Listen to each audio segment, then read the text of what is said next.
Di a mi bebé en adopción hace 20 años. Ella me encontró. Quiere conocerme.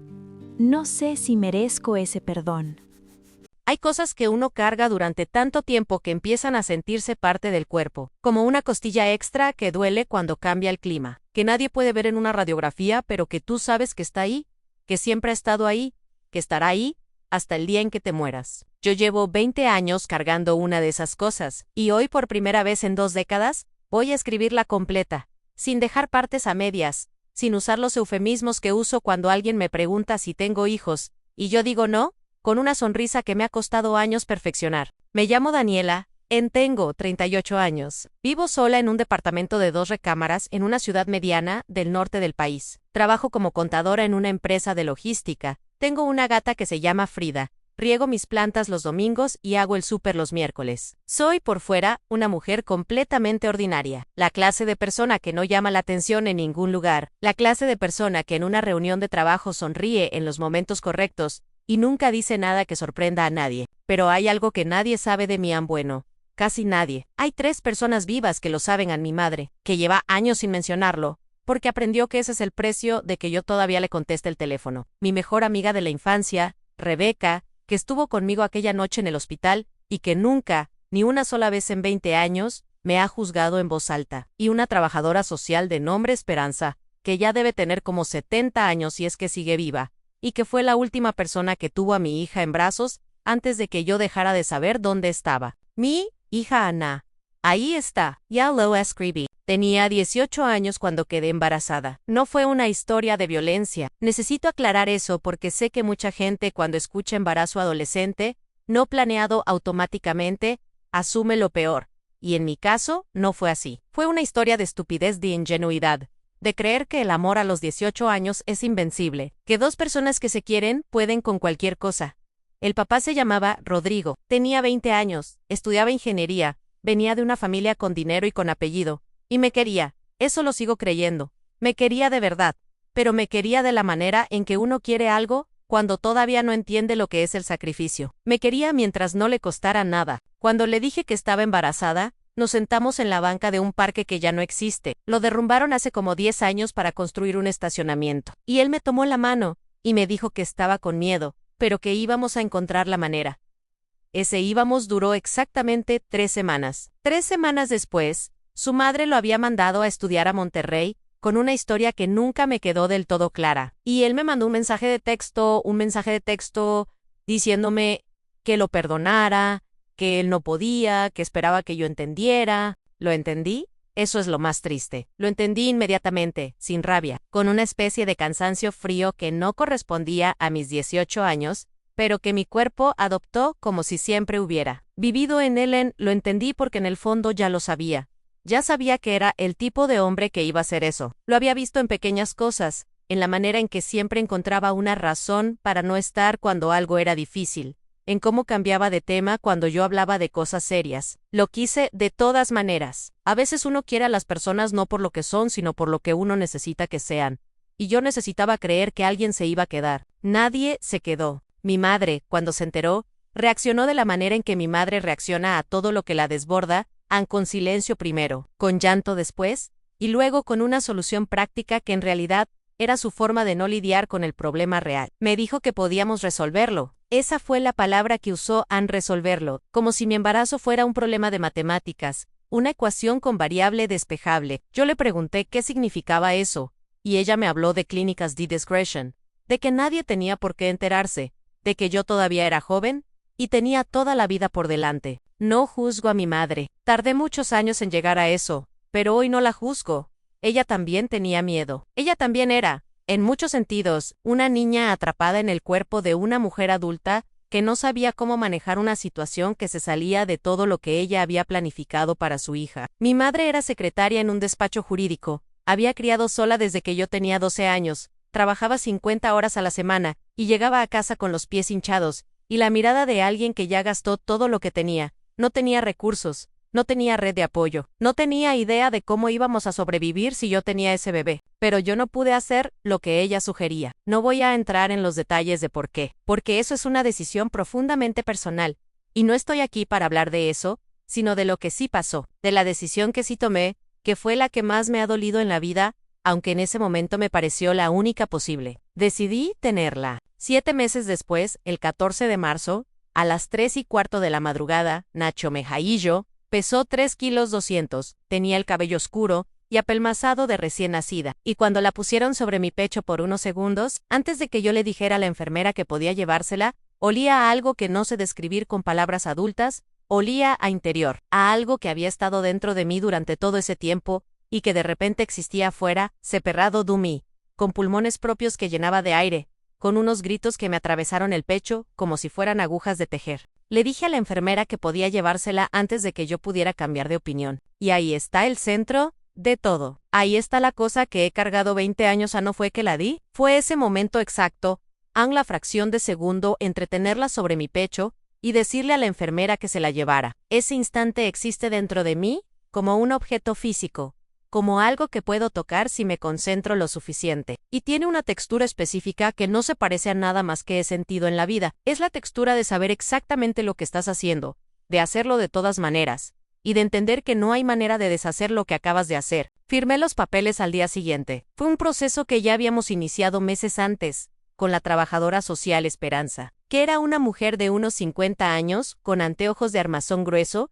y una voz que sonaba como si hubiera pasado décadas practicando cómo hablar con personas en los peores momentos de sus vidas. Me explicó todo con una paciencia que yo no merecía. Me dijo que estaba tomando una decisión valiente, y yo recuerdo que esa palabra me cayó como una piedra en el estómago, porque valiente era lo último que yo me sentía. Me sentía cobarde, me sentía como alguien que estaba eligiendo el camino más fácil para ella, a costa del camino más difícil para alguien que ni siquiera podía hablar todavía. Salí del hospital sin mi hija, mi madre me esperaba en el coche. El trayecto de vuelta a casa duró 20 minutos y no dijimos nada, absolutamente nada. Llegamos, yo me metí a bañar, y debajo del agua caliente me permití llorar de una manera que no había llorado antes, y que no he vuelto a llorar desde entonces. Un llanto que no tenía forma, que no tenía dirección, que era simplemente todo el dolor saliendo de una sola vez, porque yo sabía con una certeza absoluta, que después de ese momento iba a tener que aprender a funcionar de todas maneras, que la vida no se iba a detener por lo que yo acababa de perder, que al día siguiente iba a amanecer, y el mundo iba a seguir existiendo con toda su indiferencia brutal. Y así fue.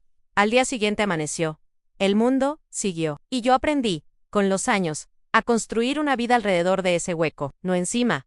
Eso nunca funciona al alrededor, en como cuando hay un hoyo en la pared de una habitación, y en lugar de taparlo, uno reacomoda los muebles para que nadie lo vea. Pero tú siempre sabes exactamente dónde está. Los primeros años fueron los más difíciles en términos prácticos.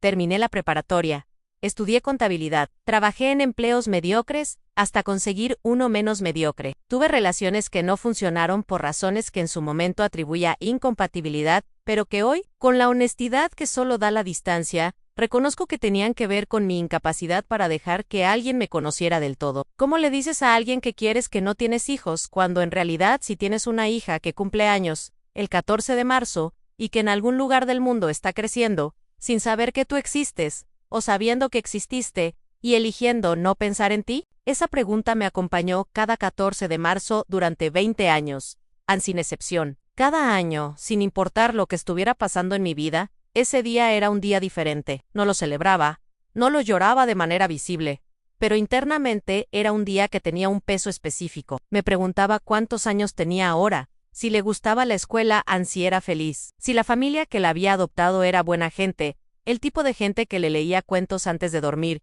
y que la abrazaba cuando tenía miedo. Si alguna vez se preguntaba por mí, si me odiaba, si era más fácil no pensar en mí en absoluto. Este año, el 14 de marzo, mi hija cumplió 20 años, y 3 semanas antes, el 19 de febrero, me llegó un mensaje en redes sociales. Necesito ser honesta sobre algo antes de continuar.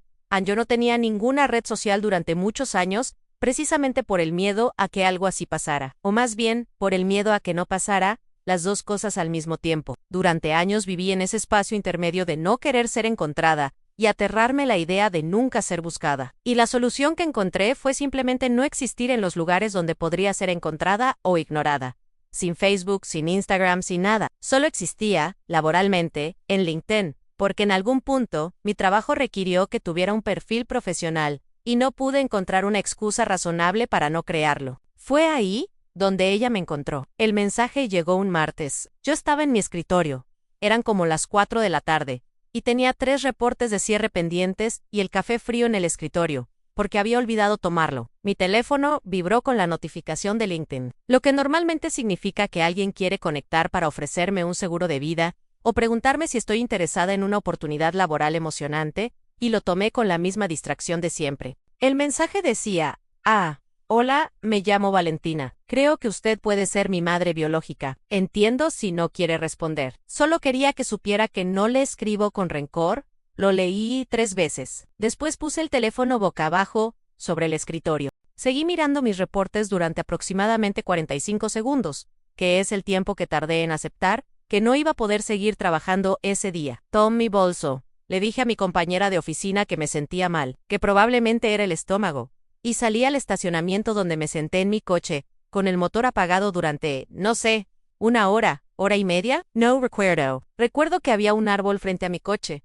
un árbol bastante feo, con la corteza gris y las ramas todavía sin hojas, porque apenas era febrero, y que estuve mirándolo fijamente, mientras mi cerebro intentaba procesar lo que acababa de leer. No le escribo con rencor. Esa frase específica. Llevaba 20 años preparándome mentalmente para el rencor. Había construido toda una arquitectura interna basada en la posibilidad del rencor. Cada vez que me permitía imaginar este momento, lo imaginaba con acusaciones, con dolor, con una joven que llegaba a reclamarme todo lo que yo le había quitado, una madre, una historia, un origen, una respuesta a esa pregunta que todos los seres humanos adoptados se hacen en algún momento de su vida. Me había preparado para el rencor, porque el rencor era algo que yo podía manejar. El rencor era algo que yo merecía, y por lo tanto algo que podía recibir con una especie de rendición tranquila. Pero no le escribo con rencor.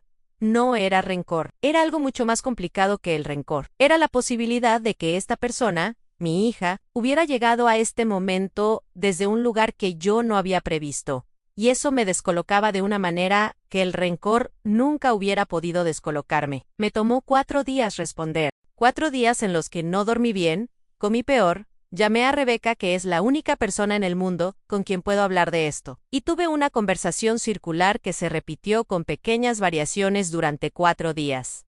¿Debo responder? ¿Qué le digo? ¿Qué quiere? ¿Estoy lista para esto? ¿Uno alguna vez está listo para esto? Rebeca, que es la persona más paciente que conozco, y que me ha aguantado cosas que habrían terminado cualquier amistad normal, me escuchó las 4 noches y me dijo básicamente lo mismo con diferentes palabras.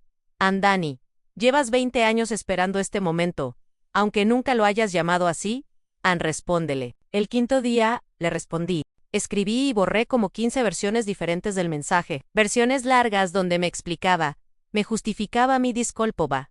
Versiones cortas que sonaban frías. Versiones que empezaban con Hola Valentina, y versiones que empezaban de otras maneras. Al final mandé algo que en retrospectiva fue probablemente lo más honesto que he escrito en mi vida, la DHQC, que creía que yo era quien ella pensaba que era, que me había tomado varios días responder porque necesitaba reunir el valor, que no sabía qué podía ofrecerle, pero que si quería hablar, yo estaba dispuesta a escucharla, y que lo que había dicho sobre el rencor significaba más de lo que ella podía imaginar. Su respuesta llegó en menos de 10 minutos. Eso me dijo algo en que ella también llevaba días esperando, que ella también había revisado su teléfono más veces de las normales, que este momento era tan grande para ella como lo era para mí, aunque viniera desde un lugar completamente diferente. Me dijo que se llamaba Valentina, que tenía 19 años, iba a cumplir 20 el 14 de marzo, me dijo, y algo en mi pecho se apretó de una manera que físicamente dolió, que vivía en la misma ciudad donde yo había nacido, y donde ella había nacido, que había crecido con una familia que la quería mucho,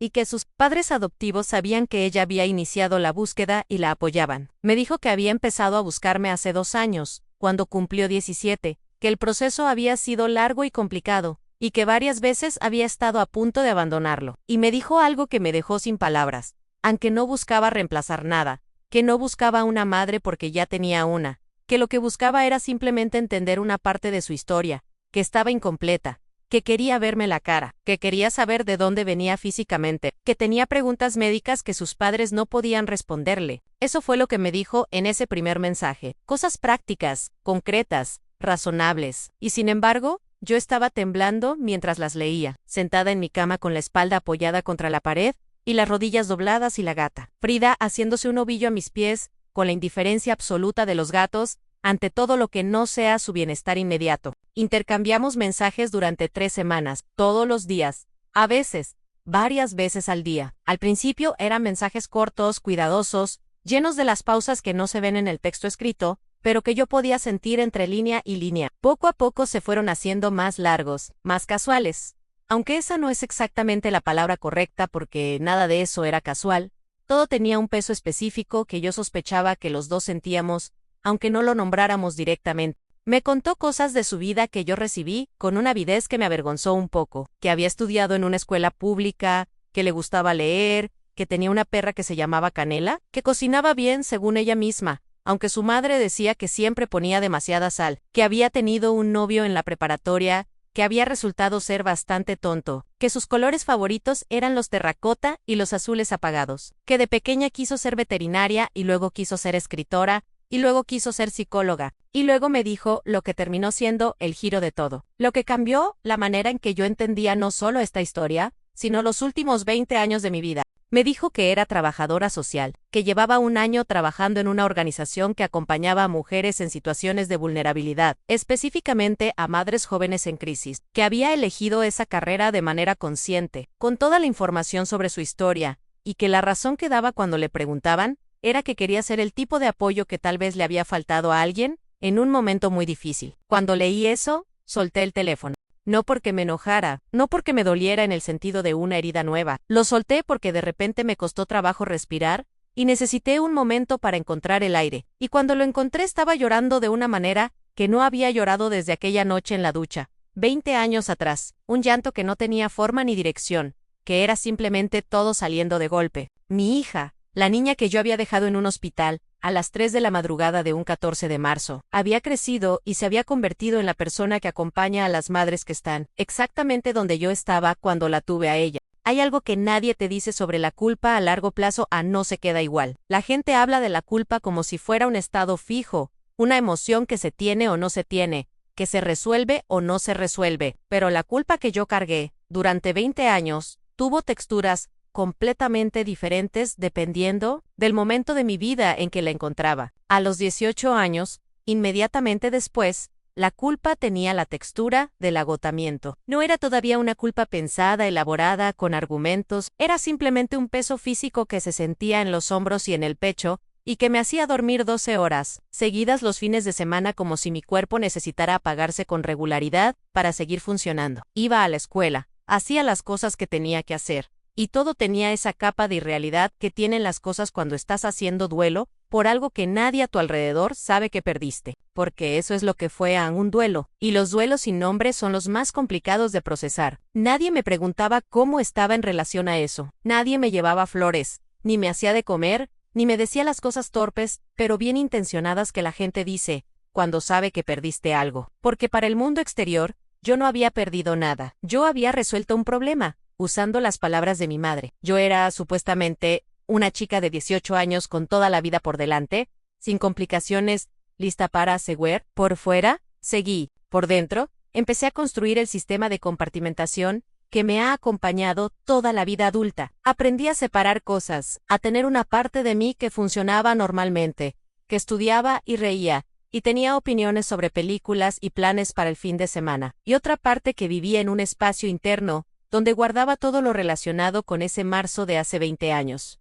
Las dos partes no se comunicaban mucho, eso era el objetivo. A los 25 años la culpa tenía una textura diferente, era más intelectual, más elaborada, más cruel en el sentido de que ya tenía las herramientas cognitivas para construir argumentos en mi contra. A los 18 uno puede refugiarse en la ingenuidad, en el yo no sabía, en él era una niña. A los 25, ya no puedes usar esos refugios con tanta facilidad. A los 25, ya has leído suficiente, ya has vivido suficiente, ya has tenido suficientes conversaciones con personas adultas como para saber exactamente el peso de lo que hiciste, y todas las maneras en que podrías haberlo hecho diferente. Me pasaba horas, en esa época, construyendo realidades alternativas. Es un hábito masoquista que reconozco como tal, pero que nunca pude erradicar del todo. ¿Qué hubiera pasado si me la hubiera quedado? Si hubiera encontrado la manera, hay madres que lo hacen solas con menos recursos de los que yo tenía. Hay madres que trabajan de noche mientras sus hijos duermen y que aún así están presentes de maneras que importan. ¿Por qué yo decidí que no podía? ¿Fue realmente porque no podía? ¿O porque tenía miedo? ¿Cuánto de esa decisión fue práctica y cuánto fue simplemente miedo disfrazado de practicidad? No tengo respuestas limpias a esas preguntas. Las he pensado tanto que ya perdieron la forma, como una palabra que se repite demasiadas veces seguidas y empieza a sonar extraña. Pero las preguntas siguen ahí. A los 30, la culpa tomó una forma más silenciosa y en muchos sentidos más peligrosa. Se convirtió en algo que yo asumía como simplemente parte de mi personalidad. Dejé de verla como algo externo que me había pasado, y la integré como un rasgo de carácter.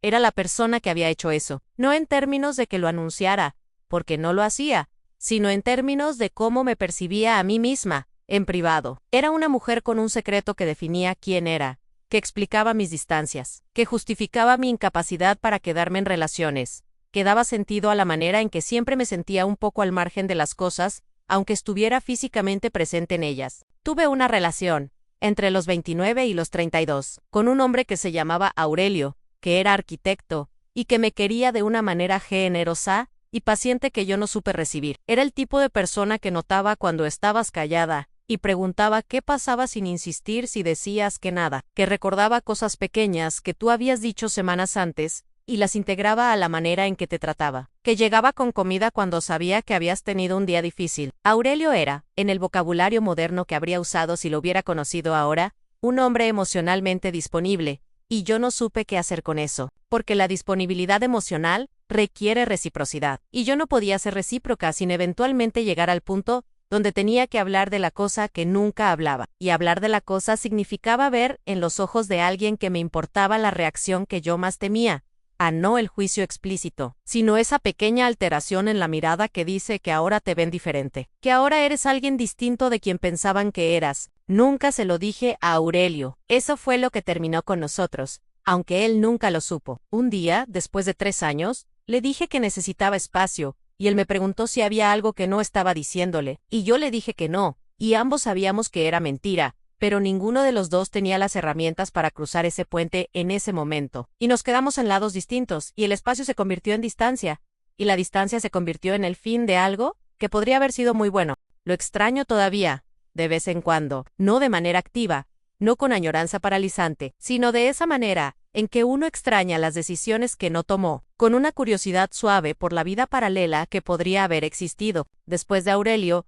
tomé la decisión semiconsciente de no volver a involucrarme en algo que requiriera ese nivel de apertura. Tuve cosas más ligeras, más acotadas, más manejables, relaciones que desde el principio tenían un límite implícito y que terminaban de maneras amigables cuando ese límite se alcanzaba. La soledad que construí después no fue una soledad amarga, quiero aclarar eso. Fue una soledad funcional, habitada, con sus propios rituales y sus propias satisfacciones.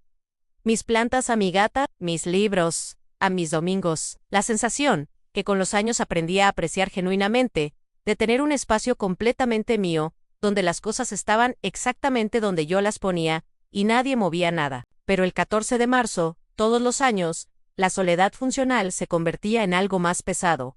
Ese día no era igual. Ese día me encontraba haciendo cálculos. Este año cumple 10. Este año cumple 15. Este año cumple 18. Ya es mayo de edad.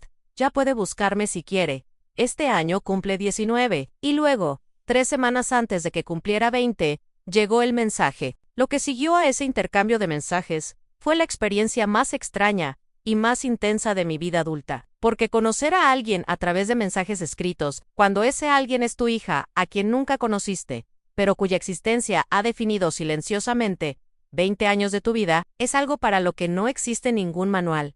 No hay precedente en tu propia historia, no hay manera de prepararse. Solo estás ahí, con el teléfono en la mano, leyendo las palabras de una persona que tiene tu sangre y que es completamente una extraña, y tratando de encontrar el equilibrio entre todo lo que quieres preguntarle y el respeto a sus propios tiempos y sus propios límites. Valentina era, por lo que podía ver en esos mensajes, una persona extraordinariamente madura para sus 19 años, no de esa manera artificial que a veces tienen los jóvenes que han leído mucho, pero no han vivido suficiente. Madura en el sentido de que parecía tener una relación honesta con sus propias emociones, una capacidad para nombrar lo que sentía sin dramatizarlo ni minimizarlo. Me preguntaba cosas con una directness que al principio me sorprendía, pero que terminé agradeciendo. Quería saber por qué la había dado en adopción. Quería saber si había pensado en ella. Quería saber cómo había tomado esa decisión. Esas preguntas me las respondí sola. Primero, las escribí en un cuaderno antes de mandárselas a ella, porque necesitaba verlas fuera de mi cabeza. Necesitaba saber si podía sostenerlas en palabras antes de ofrecérselas a otra persona. Y lo que descubrí, al escribirlas, fue que tenía más cosas que decir de lo que creía. Que 20 años de rumiar algo en silencio, aunque duela, también son 20 años de procesar, que yo había estado, sin saberlo, preparándome para esta conversación todo el tiempo. Le conté la verdad, toda en el miedo, la pobreza relativa, la soledad, Rodrigo, mi madre, la trabajadora social Esperanza, el momento en la ducha. No le di una versión editada, ni heroica, ni victimizada de lo que había pasado. Le di la versión real, con todas sus contradicciones, aunque había tenido miedo. Y que ese miedo había sido genuino, y que también era posible que hubiera encontrado la manera si hubiera tenido más apoyo, y que nunca sabría con certeza cuánto era una cosa y cuánto era la otra. Valentina tardó 2 días en responder a ese mensaje largo. Cuando respondió, me dijo algo que guardo con más cuidado del que he guardado cualquier cosa en mi vida. Gracias por no inventarme una historia más bonita. Las historias más bonitas se sienten falsas, y yo llevo años aprendiendo a reconocer cuando algo es verdad. Quedamos en vernos el sábado 7 de marzo, una semana antes de su cumpleaños. Ella propuso la fecha, y yo la acepté de inmediato, aunque después pasé los 5 días anteriores en un estado de ansiedad sostenida que se manifestaba en síntomas físicos concretos. Me dolía el cuello, no podía concentrarme en el trabajo, me despertaba a las 4 de la mañana, con el corazón acelerado, y tardaba 1 hora en volver a dormir. Acordamos vernos en una cafetería. Su propuesta, también, y también la agradecía en un lugar público, es más seguro emocionalmente que un lugar privado para este tipo de encuentros. Hay algo en la presencia de otras personas, aunque sean desconocidas, que hace que las emociones no puedan desbordarse completamente, o por lo menos que sea más difícil que lo hagan. Los días previos me los pasé pensando en cosas absurdas. ¿Qué me pongo? ¿Importa lo que me ponga? ¿Llego antes que ella o llego después? Si llego antes me quedo esperando, que puede ser incómodo. Si llego después, ella lleva tiempo esperando, que puede parecer descortés. Pensé en si debía llevarle algo, un detalle, y luego pensé que un regalo en un primer encuentro así podría sentirse como un gesto de culpa disfrazado de generosidad. Y luego pensé que estaba sobreanalizado todo hasta el infinito, que era lo que hacía siempre cuando algo me aterraba. La noche del viernes no dormí. Literalmente no dormí. Estuve acostada en mi cama mirando el techo con Frida, calentándome los pies. Y en mi cabeza un caos de preguntas sin respuesta, y recuerdos y anticipaciones, mezclados de una manera que hacía imposible que el cerebro se apagara. Me pregunté qué cara tenía. En LinkedIn, su foto de perfil era pequeña y poco descriptiva. Una mujer joven con cabello oscuro, y una sonrisa que yo había mirado probablemente 100 veces, tratando de encontrar algo familiar en ella. Me pregunté si se iba a parecer a mí ahí. Me pregunté si verme le iba a doler. Me pregunté si a mí me iba a doler verla, y esa pregunta era redundante, porque obviamente sí me iba a doler. La pregunta real era ¿cuánto? ¿Y de qué manera? Llegué a la cafetería con 15 minutos de anticipación. Me senté en una mesa junto a la ventana, porque necesitaba ver la puerta de entrada. Necesitaba el tiempo de preparación que da ver a alguien acercarse antes de que esté frente a ti. Pedí un café que no tomé. Puse el teléfono boca abajo sobre la mesa. Mir Alaporto entró a las 11:02. La reconocí antes de que ella me viera a mí, lo que me dio un segundo, solo un segundo, para mirarla sin que ella lo supiera. Y en ese segundo pasaron cosas en mi interior que no tengo completamente lenguaje para describir. Pork, ira alta. Más alta de lo que yo me había imaginado por alguna razón, con el cabello oscuro y largo recogido en un chongo bajo, con jeans, y una chamarra verde olivo, y una mochila de lona colgada en un hombro, y caminaba con esa manera específica de caminar de la gente que ha aprendido a moverse por el mundo, con propósito aunque tenga miedo, y era completamente una desconocida, y al mismo tiempo había algo en la forma de su cara, en la manera en que sus cejas se juntan ligeramente cuando está concentrada, mirando algo, que reconocí con una certeza que no tenía ninguna base lógica, pero que estaba ahí de todas maneras, absoluta, e inmediata. Me encontró antes de que yo levantara la mano para llamarle la atención. Nuestras miradas se cruzaron y se quedaron cruzadas por un momento que duró mucho más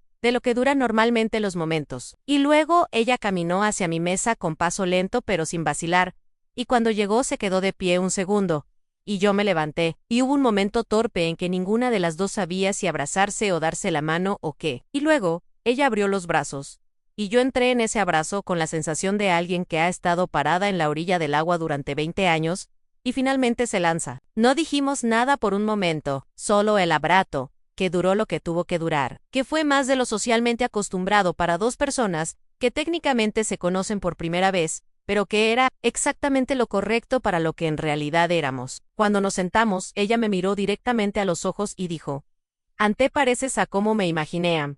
Y yo no supe qué responder a eso, así que le dije la verdad, Am, yo también. Hablamos durante casi 4 horas. El café que no había tomado se enfrió completamente, y pedimos otro que también se enfrió. La cafetería fue llenándose y vaciándose a nuestro alrededor. Afuera la luz cambió del blanco de la mañana al dorado del mediodía, y luego al naranja tibio de la tarde temprana. Y nosotras seguimos ahí, con las manos en las tazas frías y las palabras acumulándose entre las dos, como algo que hubiera necesitado tiempo para construirse, pero que una vez construido era sólido. Me habló de su trabajo, de lo que hacía concretamente en acompañaba a mujeres jóvenes, la mayoría menores de 25 años, en situaciones de embarazo no planeado, en crisis económicas, en relaciones violentas, en todo tipo de encrucijadas que la vida les ponía cuando menos recursos tenían para enfrentarlas. Me dijo que la organización donde trabajaba tenía un enfoque específico a no decirle a las mujeres qué decisión tomar, sino asegurarse de que cualquier decisión que tomaran, la tomaran con información completa, con apoyo real, con alguien al lado que no las juzgara. Me dijo que había elegido esa carrera a los 16 años, cuando sus padres adoptivos le habían explicado, de manera apropiada para su edad, las circunstancias generales de su adopción, que no sabían muchos detalles, solo que había sido una situación difícil, que su madre biológica era muy joven, que había tomado esa decisión desde un lugar de mucho dolor, y que ella, Valentina, en lugar de sentir rabia, lo que había sentido era algo que tardó años en nombrarse en curiosidad compasiva. Quería entender qué llevaría a una persona a ese momento. Quería entender no para perdonar, sino porque genuinamente quería saber. Y en el proceso de entender, me dijo, había terminado por entenderme a mí antes de conocerme en esa frase específica.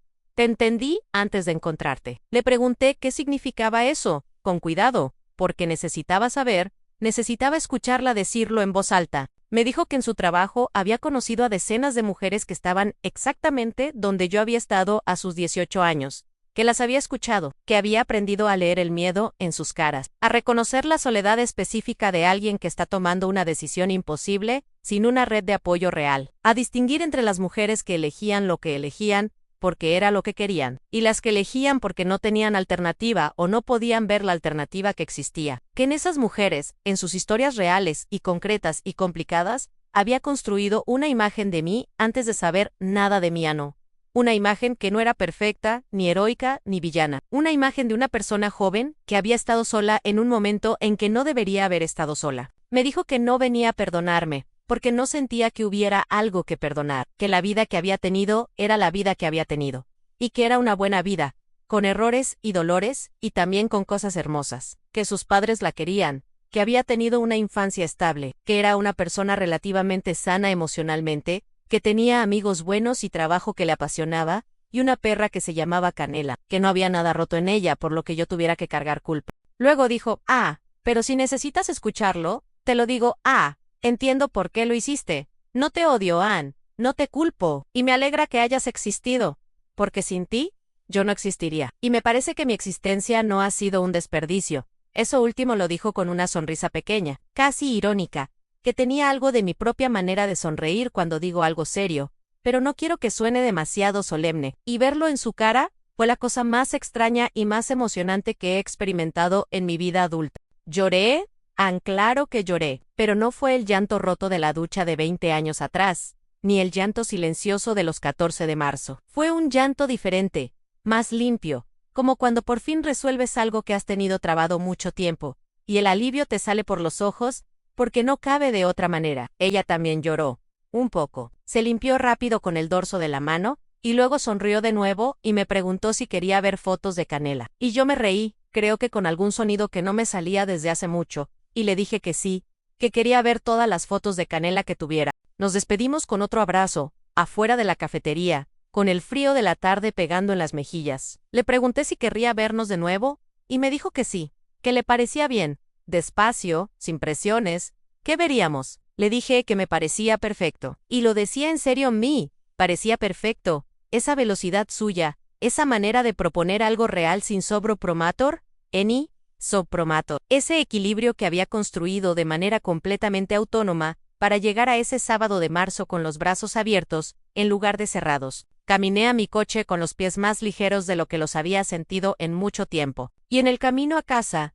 en el semáforo que siempre tarda demasiado en la avenida principal, me cayó algo que no había terminado de aterrizar en la cafetería en Valentina. Había elegido dedicar su vida a acompañar a mujeres como yo. No como venganza, no como elaboración de un trauma no resuelto, no como ninguna de las cosas que un psicólogo podría señalar con preocupación. Lo había elegido desde la comprensión, desde la curiosidad compasiva, que era la frase que ella había usado, y que se me quedó pegada, porque describía algo que yo había tardado décadas en aprender a tenerme a mí misma. Mi hija había entendido algo que yo tardé 20 años en empezar a entender, en que las personas que toman decisiones difíciles en situaciones imposibles no necesitan ser condenadas ni canonizadas, necesitan ser entendidas, y que entender no es lo mismo que aprobar, pero que a veces es más útil que cualquiera de las dos. No sé qué va a pasar a partir de ahora, no sé qué tipo de relación vamos a construir, ni en qué dirección va a ir, ni qué velocidad va a tener. Sé que la próxima semana es su cumpleaños y que le voy a mandar un mensaje, y que probablemente vamos a quedar a tomar café en algún momento del mes que viene, y que eso, de momento, es suficiente. Es más que suficiente. Es más de lo que yo había permitido que fuera posible durante mucho tiempo. Low QC say. Lo que puedo decir con certeza después de ese sábado de marzo es que el hueco en la pared que llevaba 20 años, reacomodando muebles para esconder, no desapareció. Los 20 años siguen ahí. La decisión sigue siendo la que fue.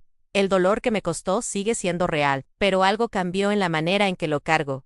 Algo se volvió un poco menos solo. Ella eligió dedicar su vida a que otras mujeres no estuvieran solas, en el momento en que yo estuve más sola. No sé si merezco ese giro de la historia. Probablemente, no, pero lo recibo con las manos abiertas y los ojos llenos de agua, y una gratitud que no tiene palabras suficientemente exactas para nombrarse. Solo esa claridad extraña y luminosa de cuando algo que parecía roto, resulta que nunca lo estuvo del todo, que solo necesitaba tiempo, y una persona valiente que llegara con los brazos abiertos a demostrar que el amor cuando is real también puede fluir en direcciones que uno no anticipó. Gracias por leer esto. Necesitaba escribirlo. Publicado en Ariane True of My Constitution, creada para esto. No voy a responder preguntas sobre identidades, solo quería que existiera en algún lugar fuera de mí.